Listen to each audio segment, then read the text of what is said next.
following RSF capture of El Fasher। جو انہوں نے آر ایس ایف جو اپنے باغی گروہ کے ساتھ وہاں پر مختلف علاقوں کے اوپر قبضہ جمانے کی کوششیں کر رہا ہے، اور جو یو اے کی سپورٹ کے ساتھ، اسرائیل کی سپورٹ کے ساتھ، تو اب ترکیہ اور جو ایجپٹ ہیں وہ باقاعدہ طور پر انہوں نے بھرپور طریقے سے گورنمنٹ کو، سوڈانی گورنمنٹ جو اس کو سپورٹ دینے کا اعلان کیا ہے۔ اور پھر لیونٹ کمال کی جانب سے رپورٹ کیا گیا اور بتایا گیا کہ Egypt and Turkey began coordinating supporting for Sudan's army, انہوں نے سوڈان کی آرمی کو سپورٹ کیا ہے، اور Egypt reinforce its border and set up joint command rooms while Turkey expands drone and missile aid اور realignment as both move to counter R S F gains. جو بھی are S F نے وہاں پہ gain کیا، جو بھی مکمل طور پہ علاقے جو ہے وہ قبضے میں لیے، ان کو چھڑوانے کے لیے میزائل اور ڈرونز کا استعمال ہو رہا ہے اور حملے ہو رہے ہیں، جس کے بعد یہ جو یہ بات یاد رکھیے، جو آر ایس ایف جو باغی گروہ ہے وہاں پر، وہ جس کو یہ سپورٹ حاصل ہوئی ہے، جس کو باقاعدہ طور پر وہ جس کی بیس پہ لڑ رہے ہیں، وہ کوئی اور نہیں ہے بلکہ یو اے ای اسلحہ ان کو پرووائڈ کر رہا ہے۔ اور یہ وہی یو اے ای ہے جو کہ اس وقت جس نے یمنی حوثی جو ہیں ان کو بھی باقاعدہ طور پر یوں کہہ لیں کہ ایک سیف ان کے خلاف جو ہے وہ، کیونکہ وہ تو حملے کر رہے تھے اور ان تک رسائی جو ہے وہ سامراجی قوتوں کی نہیں تھی، جس کی وجہ سے اب جو یو اے ای ہے اس کی جانب سے باقاعدہ باغیوں کو پیدا کیا گیا، سپورٹ کیا گیا، اور کرتے ہوئے وہاں پر اب جو ایک خفیہ بیس جو ہے وہ بھی بنائی گئی، اور اب جو اسرائیل ہے وہاں پر آزادانہ نقل و حرکت کرتے ہوئے دکھائی بھی دے رہے ہیں، اور ان کو ایسی جگہ چاہیے تھی جہاں پہ وہ ہینڈز آن جاسوسی بھی کر سکیں، انفارمیشن نکال سکیں، تو یہ اس کا کردار رہا ہے۔ لیکن ابھی جو ایک امپورٹنٹ چیز یہ ہے کہ اس وقت جو سوڈان ہے وہاں کے معاملات کو لے کر جو قطر ہے، جو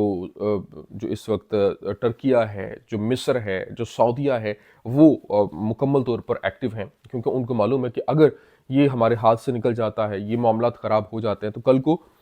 پھر آگے ایک ایک کر کے، جس طرح سے پہلے فلسطین، پھر لبنان، پھر سیریا، پھر اب سوڈان جس طرح سے چل رہا ہے، تو پیرالل یہ چیزیں چلائی جا رہی تھی تاکہ کنٹرول جو ہے وہ اپنے ہاتھ میں لیا جائے۔ اور یہ جو گریٹر اسرائیل کا پلان ہے، آف کورس وہ بھی اب منظر عام پر آتا ہوا دکھائی دے رہا ہے، اور چیزیں آہستہ آہستہ ریویل ہو رہی ہیں۔ اور یہاں پر امپورٹنٹ چیز یہ ہے کہ جب سوڈان کے اوپر، کیونکہ سوڈان معدنیات سے مالا مال ملک ہے اور ایک غریب ملک ہے، وہاں پر اب قبضہ جمانا ہے، تسلط جمانا ہے، تاکہ اپنے جو وسائل کی جنگ ہے وہ جیتی جا سکے۔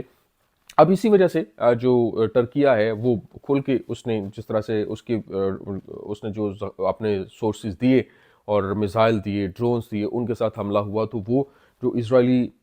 اسلحہ کے ذخائر وہاں پر موجود تھے، جو ڈیپو موجود تھے، ان کو وہاں پر انہوں نے اسرائیلی سوڈانی آرمی جو ہے، جو کہ آر ایس ایف جس کو استعمال کر رہی تھی، ان کو نشانہ بنایا گیا ہے، اور وہ کامیابی سے ٹارگٹ کو اچیو کیا گیا ہے۔ اور اب اسی وجہ سے جو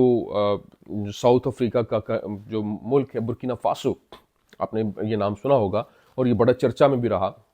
کیونکہ وہاں کے جو پریزیڈنٹ ہیں وہ ابراہیم تراؤڑے ہیں، اور یہ کم عمر جو ایک بہت ایمانی طاقت سے سرشار جو جوان ہے، جو پوری دنیا میں جس کا چرچا ہوا، کیونکہ اس نے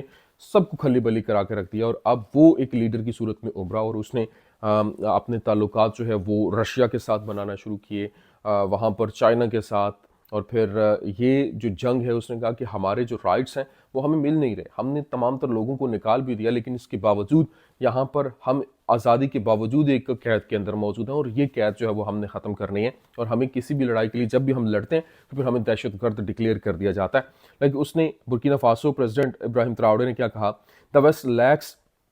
human morals. Today they label you a terrorist, tomorrow they make you a hero. We must eliminate mental colonialism." اس نے کہا کہ یہ جو آج آپ کو دہشت گرد ڈکلیئر کرتے ہیں، کل کو یہ آپ کو ہیرو بنا دیتے ہیں، اور ہمیں یہ جو ذہنی طور پر کولونیلزم ہے اس کو ہم نے ختم کرنا ہے۔ یہ کیونکہ اس کو بھی معلوم ہے، اس کی زندہ مثال آپ دیکھ لیجئے شام کے اندر جس طرح سے ہوا، پہلے جو احمد الشرع تھا وہ دہشت گرد تھا، آج وہ وہاں کا ہیرو ہے، اور اس کو باقاعدہ طور پر جو ڈونلڈ ٹرمپ ہے اس نے ہینڈ شیک کیا، بڑی تعریف کی، اور وہ سوٹڈ پوٹڈ ہو کے وہ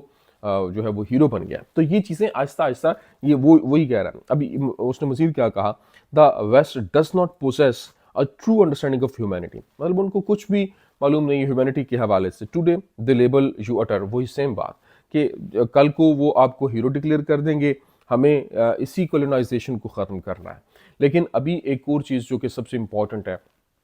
اب دیکھنا یہ ہے کہ جس طرح سے ترکیہ ایکٹیو ہے، جس طرح سعودیہ ایکٹیو ہے، جس طرح سے قطر ایکٹیو ہے، جس طرح سے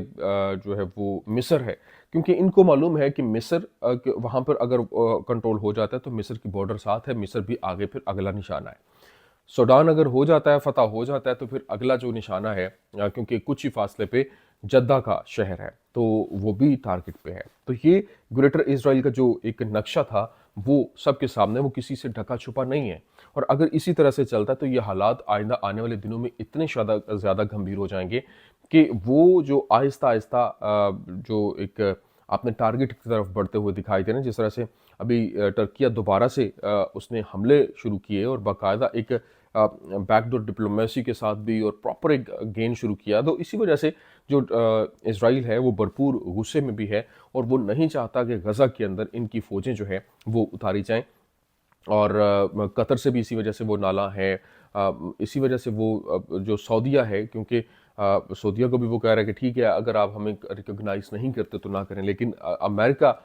سے وہ مدد کی اپیل بھی کر رہا ہے کہ ہمیں یہاں پر ان کو نہ آنے دیا جائے۔ تو یہ چیزیں جو ہیں وہ آئندہ آنے والے دنوں میں بہت سی ڈائریکشن سیٹ کریں گی۔ یہی چیزیں تھیں، میں نے کہا میں آپ کے سامنے رکھ دوں۔ امید کرتے ہیں ویڈیو آپ کو پسند آئی ہوگی، پسند آنے کی صورت میں لائک کیجیے، شیئر کیجیے اور ہمارے چینل کو سبسکرائب کرنا مت بھولیے گا۔ شکریہ۔